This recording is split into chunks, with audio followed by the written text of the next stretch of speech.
143 Prodi S1 Transportasi. Di sini saya akan menjelaskan tentang PT Samudra Indonesia Tbk di bidang pelayaran dan logistik terpadu untuk memenuhi tugas Pak Mahendra Khalil Prasaja.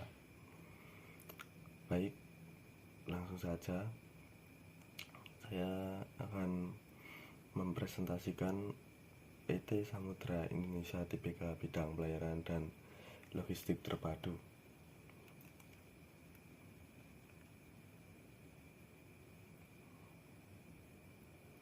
Profil singkat perusahaan. Nama perusahaan yang saya ambil yaitu PT Samudra Indonesia Tbk. Bidang usahanya yaitu pelayaran logistik, pengelolaan pelabuhan atau terminal operation, dan jasa keagenan. PT tersebut berdiri pada tahun 1964.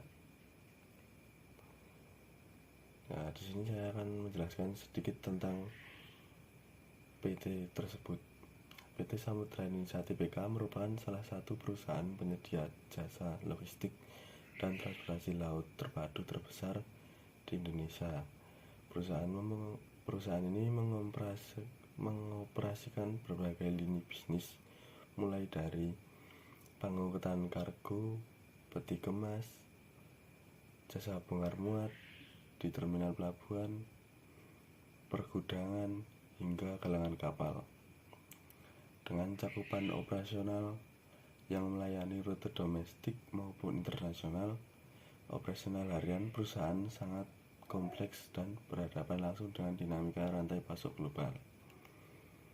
Selanjutnya yaitu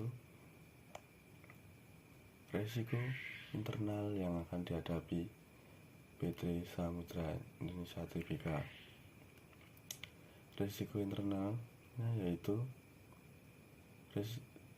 saya jelaskan terlebih dahulu apa itu risiko internal. Risiko internal merupakan potensi gangguan yang bersumber dari dalam lingkungan operasional, manajemen, maupun sumber daya perusahaan sendiri. Risiko internal yang pertama yaitu risiko operasional dan human error. Yang pertama, petugas dalam prosedur bongkar muat, yaitu kelalaian petugas yang terjadi itu merupakan human error. Yang kedua, kesalahan penanganan barang berbahaya atau yang tidak sesuai dengan standar IMDG codes. Yang ketiga, kecelakaan kerja di area kerja terbatas atau confined space atau area alat berat. Yang kedua, risiko infrastruktur dan keandalan armada. Kerusakan teknis mendadak pada kapal atau breakdown engine atau alat berat pelabuhan yang mengalami kerusakan. Yang kedua, usia armada atau fasilitas yang memerlukan perawatan berkala berbiaya tinggi atau dry docking. Yang ketiga, risiko sumber daya manusia atau sumber dayanya manusianya tersendiri itu, yaitu kurangnya tingkat sertifikasi atau kompetensi khusus pada staf operasional lapangan. Maka dari itu, staf lapangan dan staf operasional itu harus memiliki sertifikasi agar tidak terjadi risiko seperti ini. Yang kedua, tingkat perputaran tenaga kerja atau turnover dan risiko demonstrasi atau aksi mogok kerja karyawan. Yang keempat, risiko kegagalan teknologi informasi atau siber dan sistem. Yang pertama, gangguan pada sistem manajemen pelabuhan atau port management system atau warehouse management system yang menghambat tracking barang secara real time. Yang selanjutnya yaitu resiko eksternal atau external risks. Risiko eksternal merupakan ancaman yang timbul dari luar kendali langsung manajemen perusahaan atau lingkungan makro. Yang pertama, risiko cuaca dan geografi atau dapat disimpulkan dari lingkungan.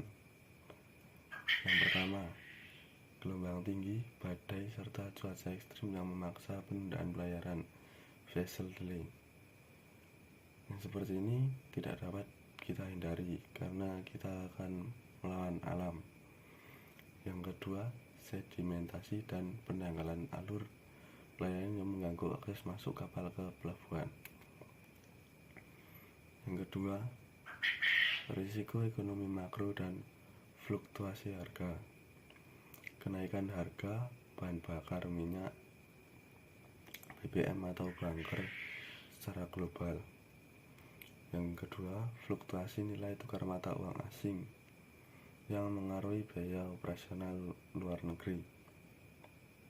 Yang ketiga, perubahan volume perdagangan internasional, sifat bisnis cycle.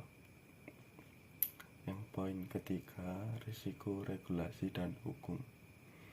Perubahan kebijakan pemerintah terkait tarif pelabuhan, aturan bea cukai, serta regulasi maritim internasional yaitu IMO atau UNCLOS. Yang kedua, pengetatan aturan standar emisi karbon dan lingkungan atau dapat disebut green shipping. Yang poin selanjutnya yaitu risiko spesifik yang mengintai perusahaan. Apa sih risiko yang dapat mengintai perusahaan tersebut? Poin pertama yaitu risiko keterlambatan dan disrupsi rantai pasok atau supply chain disruption. Dampaknya yaitu kemacetan di pelabuhan atau port congestion atau penundaan pelayaran akibat cuaca dapat menyebabkan biaya penalti, demurrage, pembengkakan biaya operasional dan hilangnya kepercayaan klien. Yang kedua, risiko kebakaran dan kebocoran bahan bakar berbahaya atau dangerous goods incident. Dampaknya yaitu dapat menimbulkan penanganan dangerous goods yang tidak sesuai prosedur pemisahan, berpotensi menyebabkan ledakan atau kebakaran di atas kapal ataupun area depo. Hal ini berdampak pada kerugian jiwa, kerusakan aset besar, sanksi hukum hingga pencemaran lingkungan laut. Poin ketiga yaitu ancaman serangan siber pada sistem logistik terpadu. Dampaknya yaitu peretasan pada data manifesto pengiriman atau penguncian sistem operasional atau dapat disebut ransomware, yaitu dapat melumpuhkan alur keluar masuk barang yang memicu kekacauan manifest dan kerugian finansial yang signifikan. Poin keempat yaitu risiko kenaikan biaya operasional akibat harga bahan bakar yang berdampak pada komponen biaya terbesar di industri pelayaran adalah bahan bakar. Lonjakan harga BBM global secara mendadak langsung menggerus margin keuntungan perusahaan jika tidak diimbangi penyesuaian tarif pengiriman. Maka dapat disimpulkan yaitu jika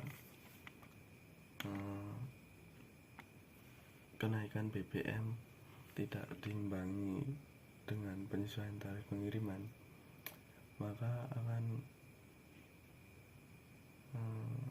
keuntungan perusahaan itu tidak imbang atau tidak stabil dengan pengeluaran yang sudah ditentukan. Sekian presentasi dari saya.